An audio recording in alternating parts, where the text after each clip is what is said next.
Welcome back to the channel. Today we have the FX DRS Pro. Now this is a gun that we've been waiting on since around the middle of February. They announced this and took it out to SHOT Show out in Las Vegas, where it was stuck up on a tripod and shown for the world to see. And it's pretty awesome. I mean, looking at it is one thing, playing around with it, it's definitely next level. This is not a gun that resembles anything that you've had in the past. There's no external bottle that sticks out like a sore thumb. You don't have it down here, you don't have it underneath here. Your air cylinder is right here now. So we got a 230 bar fill on this at 300 cc's. Now we was told that there's going to be a carbon fiber sleeve. I've seen them in some of the other videos where they've showed them swapping back and forth, but I can tell you right now, from everything I know and everything I've heard, it's not available. So I'm not really sure why that was brought up, that there's going to be an upgrade option for this rifle. I really don't understand why it's not on this rifle already. This rifle is set up as a competition rifle. It is aimed at a certain group of people who do competitive shooting. So that extra 200 bar on the fill makes a big difference. So I would think that this rifle, when you buy it, it's already top of the list. It's already got every upgrade on it, is what I was kind of assuming. I assumed it would have, well, you know, I would assume it had everything, and everything below that could be upgraded to this. But it turns out the carbon fiber is just not available, and who knows when it's going to be available. So without further ado, let's skip on past that, and I'll go ahead and tell you one other thing that I don't like before I actually get to all the good stuff that I do like about this rifle. So the other thing that I don't like about this rifle, the main thing I don't like about this rifle, is right here. So right here, you have two screws and a little grub screw right here. That grub screw is closing a port where your plenum gauge would read. So an angled manometer bracket from FX would mount right here, and you would take one of these little gauges right here and you would mount it. So you would have a second gauge right here. Now, if you're new to air guns, you may not know, but you need to know what is going on right here.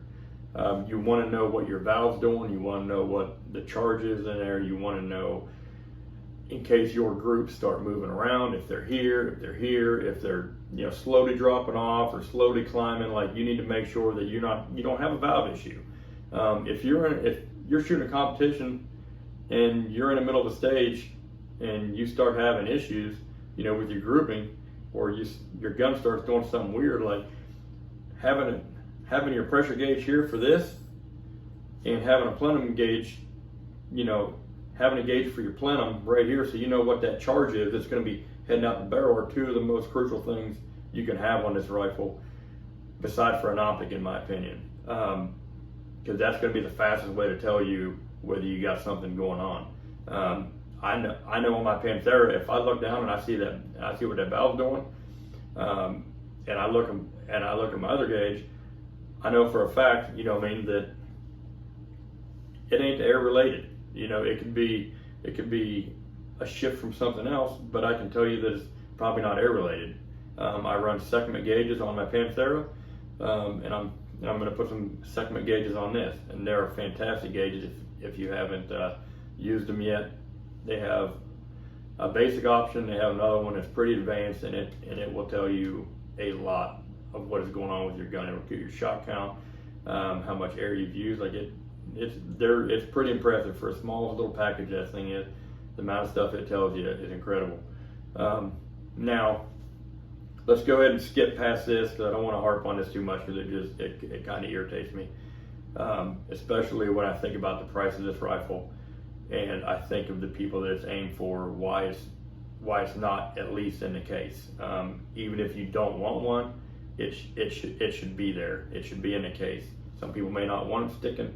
They might not want that bracket and that gauge sticking off the side of their gun, but it should at least be there in case you do. So it's just kind of bad that you have to order it and spend more money after you already have the setup to actually do what you want to do with it. If you watch the videos online, they already have them. So they know they're going to need it, so they already bought them.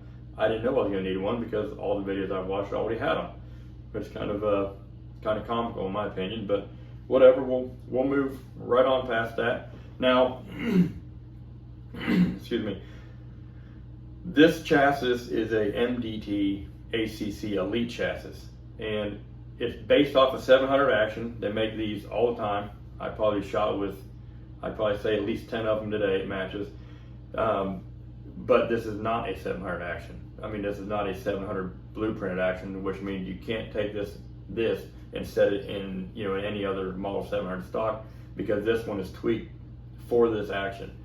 It kind of sucks. I kind of wish that they would have blueprinted this off the 700 action to where you could do that. I thought that would have been pretty cool, but there may have been some reasons why they didn't. I don't know. And I do know that, you have your airport here and you have your gauge here, but, who's to say, somebody may not want a different type of chassis, where, you could just, notch that out and drill a hole, and now you can, run it because this was all blueprinted off the 700. That would have been pretty cool. It may have been thought about and looked into, but it definitely wasn't done, and that's fine because I absolutely love this gun, the way it sits, and I wouldn't change it either. But so we'll skip past that. We got a weighted rail in this. I'm running a 2.5 pound single piece rail, and it mounts up underneath the barrel here, and there's 8 screws that come across this arca that mount in place. Now you can get 4 and 5 piece smaller sets as well, and you could tune this stock however you want. If you don't want a 2.5 pound, maybe just want a 1/2 pound up front, or 1 pound up here, or wherever you want, you can move around. You can also put bridges across here, and you also have M-locks on both sides where you can put all kinds of stuff, whether it's there's a lot of stuff that mounts to the M-lock rails, so I won't get in too far into that because we'll just get lost in the video. This cheek piece is adjustable forward and back, also up and down. The thing that I really like about the way they set this up was they set it up where you can run smaller magazines, and this smaller magazine fits perfect underneath this one piece rail.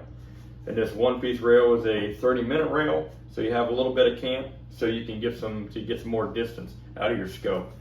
And the best part about it is you can run ultra low rings. So if you got a 40 millimeter, a 50 millimeter, a 60, you can still run really, really low rings on this gun and keep your face, close to this.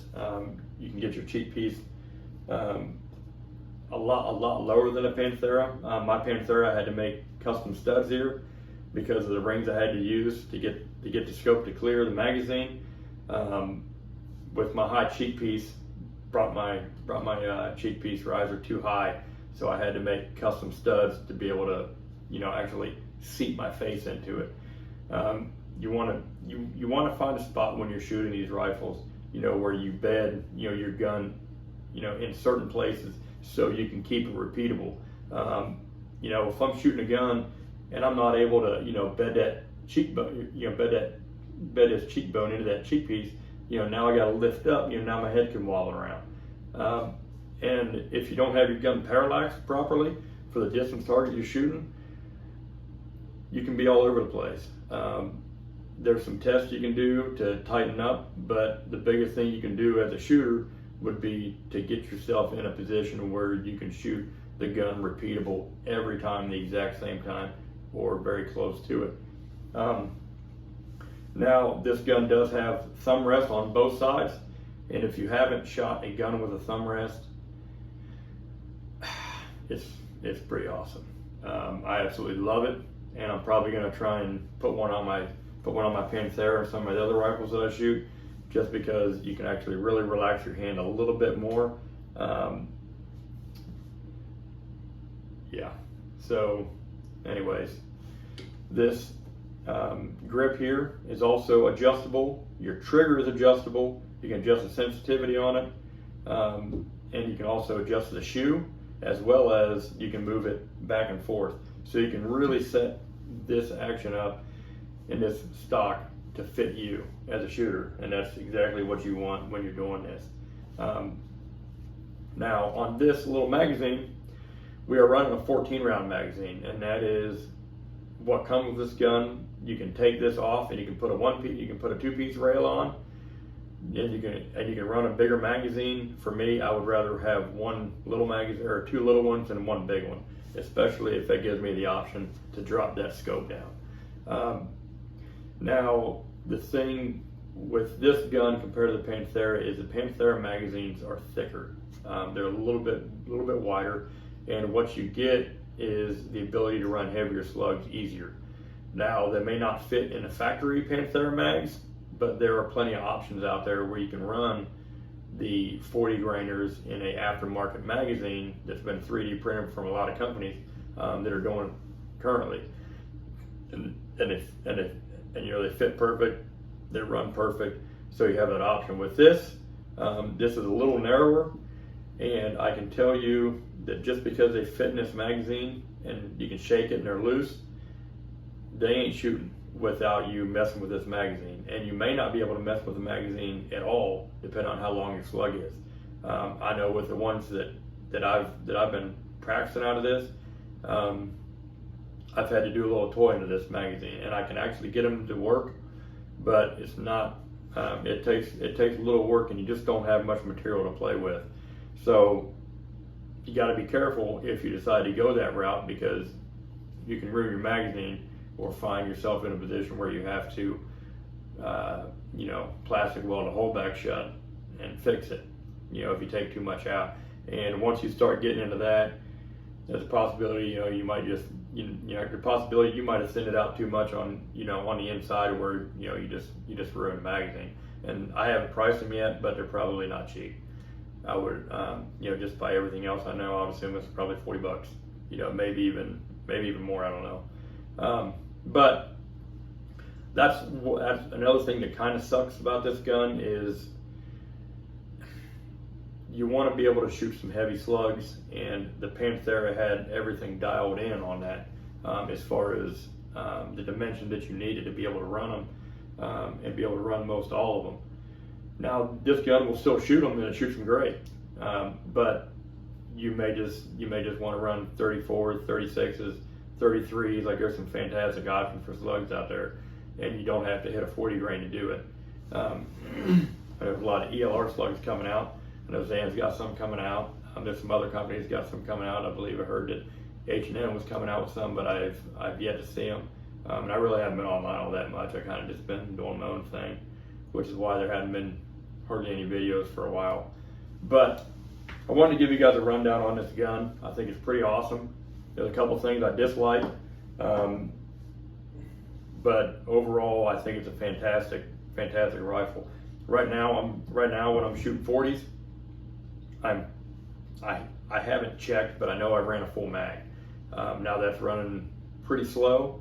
I believe 930s, 940s is where I was at so far, but I still don't know where I'm at on a plenum or where I'm at on the gauge, so I still got some tuning to do on this. I've also ran 34s, and I've had them things cruising a little past 1,000, and I'm still getting a pretty high shot count on them as well.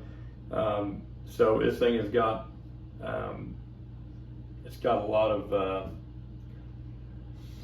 things you can do with it, and I think if you decide to buy one, you won't be disappointed with it. The gun is a little loud, but with a basic moderator, I mean, pretty much any. I'm like, this is just a cheap FX when it comes with a Panthera, and I can tell you that it quiets this down a lot. I mean, it quiets the gun down a lot, and it makes it really user friendly to shoot as far as on your ears.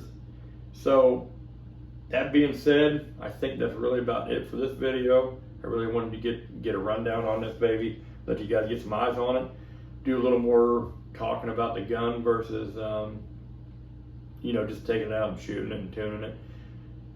I mean, we can tune them all day long, and I'll take you guys out next time. I decide to take this thing out, and I'll show you guys how what I'm doing. But I really want to get some time behind it without having to worry about, editing videos or, well, not editing video, but making sure the camera was on and it was recording, it was pointing at me. But we do have this pretty cool little spot right here. I'm not sure I got it over far enough, but we got this little spot right here. And I can tell you what I'm probably gonna do. I'm gonna make this mag right here fit right in there. So we're gonna have a little magazine holder on this gun, and I'm hoping that I can make it where it has a little snap lid on it. So when this thing is closed, it just looks like a blanked out, hole in there. But instead, you can just pop the lid open and out comes a little magazine. So I got some ideas in this. I don't think there's a whole lot of stuff I can really do to this gun as far as design stuff and tinkering around with machining, but there's a couple things I could do, but definitely not going to give me the work that I've put into that Panthera. Now the Panthera, it's a phenomenal rifle. Don't get me wrong, it's great. This gun here, I don't see it taking the place of the Panthera, just because I've gotten extremely comfortable shooting it. I feel very comfortable shooting it, and I know what happens when I pull the trigger. I know when I pull the trigger, I'm going to hit the target. So I need to get a lot of time behind this before I decide. But that Panthera has been highly customized. So probably the price point's about the same, I would imagine, between this and my Panthera. So, that's another thing to think about if you're debating on doing this. The Panthera's a great gun, these are great guns, but by the time you take a stock rifle and you customize it to get you to a certain place, did you just justify buying that, or should you just have got the more expensive one out the gate? And I hope the next couple videos, with me actually shooting them side by side and playing around and actually using them out in the matches, that I'll be able to get some better answers for you guys. But anyways, until next time, I hope you guys enjoyed the video.